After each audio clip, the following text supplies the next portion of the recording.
Actu, résultats, interview, décryptage, équipe de France. Tous les jours, avec le Midi Olympique, c'est le journal de la Coupe du Monde. Bonjour à toutes et à tous et bienvenue dans le Chant du Coq, le journal de la Coupe du Monde, épisode 2.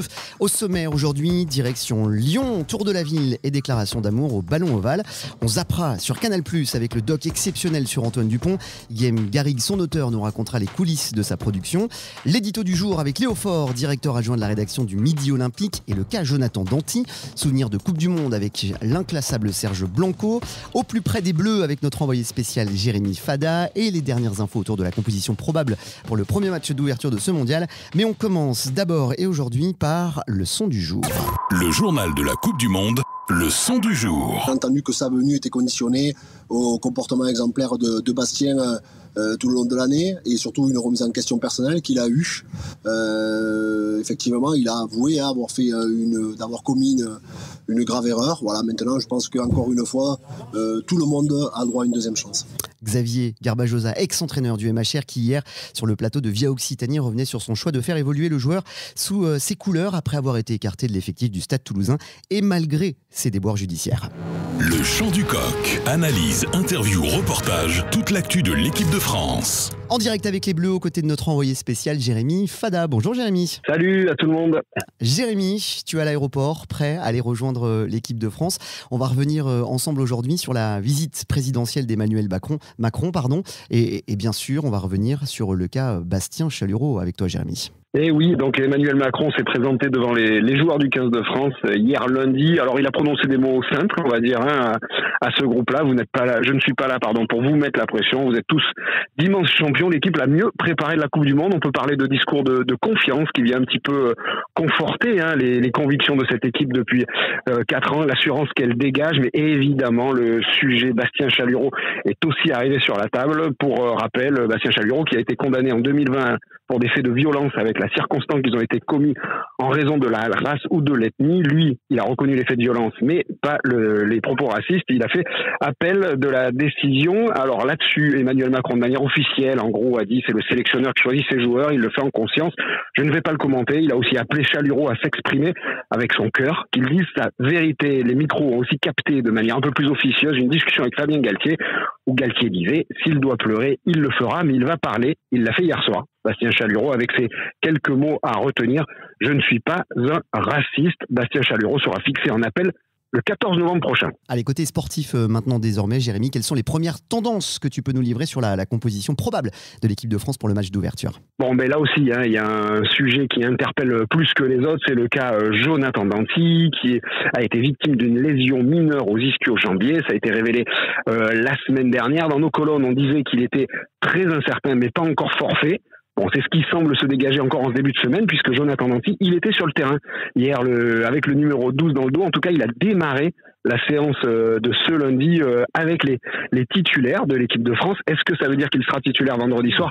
Rien n'est moins sûr encore, et s'il est trop juste, c'est Yoram Moefana, le Bordelais, qui portera ce numéro 12 aux côtés de Gaël Fickou. Pour le reste, on se dirige vers une équipe type, en tout cas une équipe type du moment. Pourquoi du moment ? Parce que je vous rappelle quand même qu'il y a plusieurs blessés, il faut compenser leurs absences.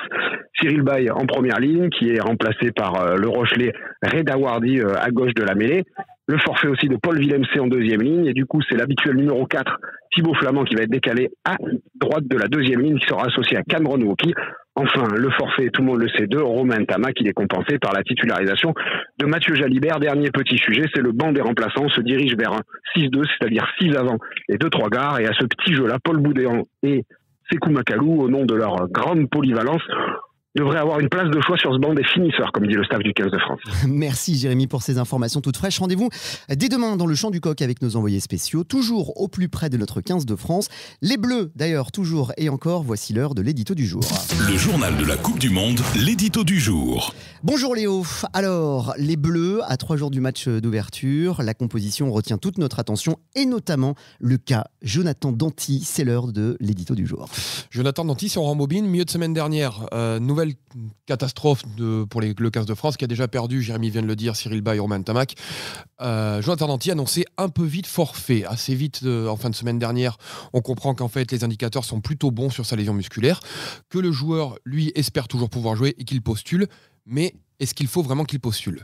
Ah, ça c'est la bonne question. Pour toi, clairement, Léo, Jonathan Danty ne doit pas jouer ce match, même si a priori les conditions pour lui sont plutôt favorables. Je ne comprends même pas qu'il y ait débat, c'est clair.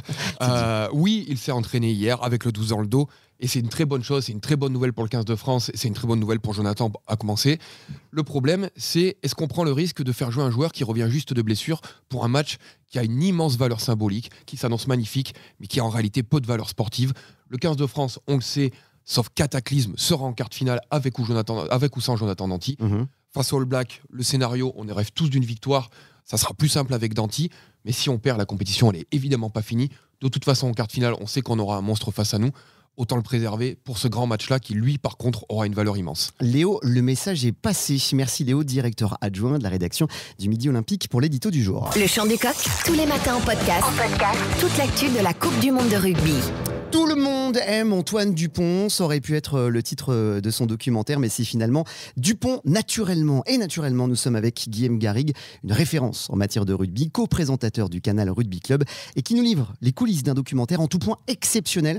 Antoine Dupont, c'est d'abord et avant tout une histoire de famille. Dès les premiers reportages, on sentait qu'il y avait un lien fort avec la famille et le rugby, c'est-à-dire ils sont tous très liés par le rugby, et j'ai l'impression malgré l'évolution et les sursollicitations d'Antoine, qu'il a encore ce lien fort. On le voit avec les matchs où il a, et on peut le découvrir dans le reportage, une certaine routine avec ses proches, c'est toujours là en fait. Alors on les voit pas forcément parce que c'est des gens plutôt discrets et pleins de pudeur. Mais quand on connaît un peu cet univers-là, on les voit, ils sont toujours là. Donc ça prouve que malgré tout ce qui se passe autour de lui, il a jamais décroché avec ça. Donc c'était assez, moi ça m'intéressait de raconter. Donc eux ont accepté accepter que je les suive sur des moments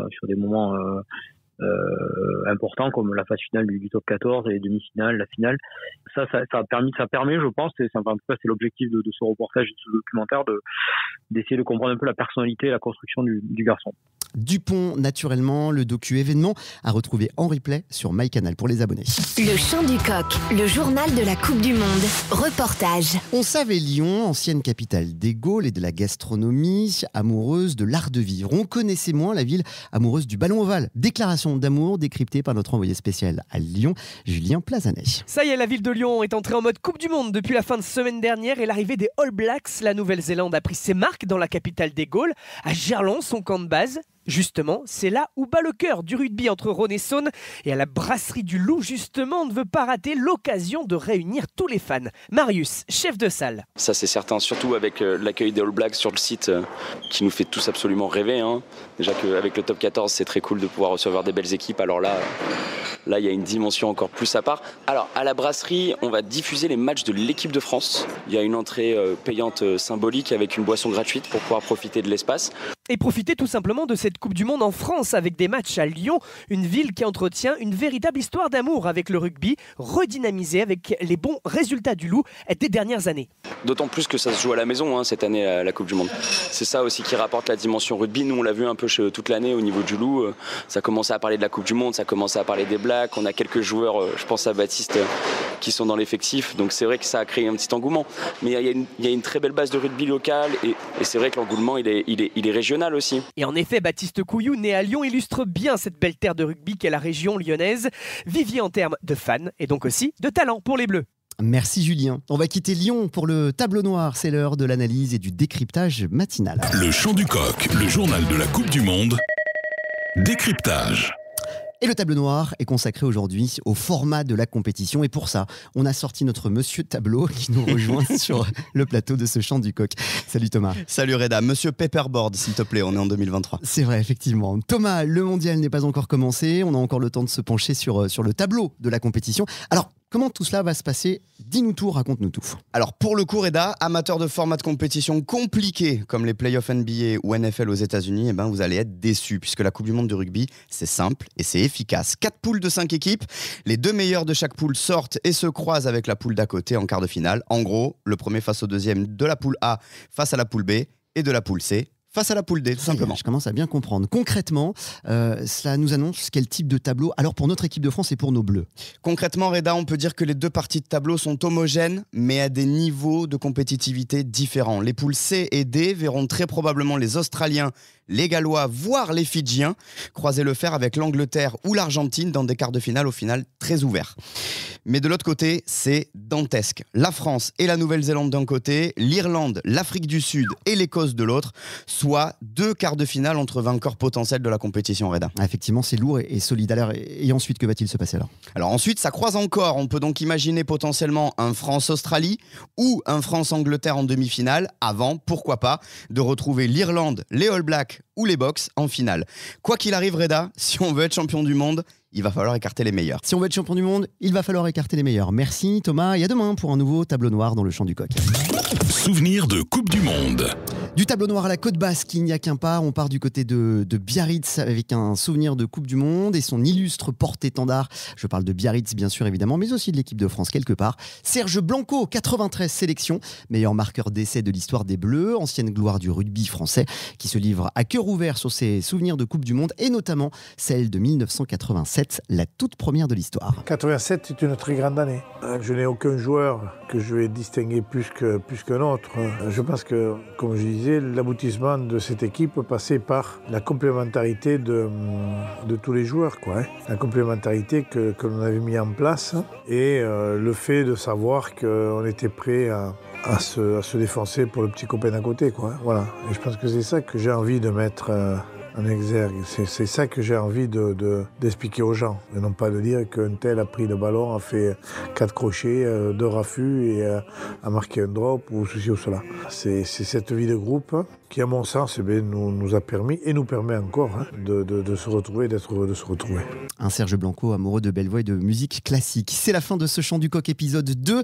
Pensez à vous abonner. Rendez-vous dès demain 8h30 pour tout savoir de l'actualité du mondial chez nous à la maison. Le Chant du Coq, le journal de la Coupe du Monde, tous les matins. Écoutez votre concentré d'actu de la Coupe du Monde. Équipe de France, analyse, décryptage, reportage. Pour ne rien manquer du mondial, à la maison. Le Chant du Coq, une production Midi Olympique.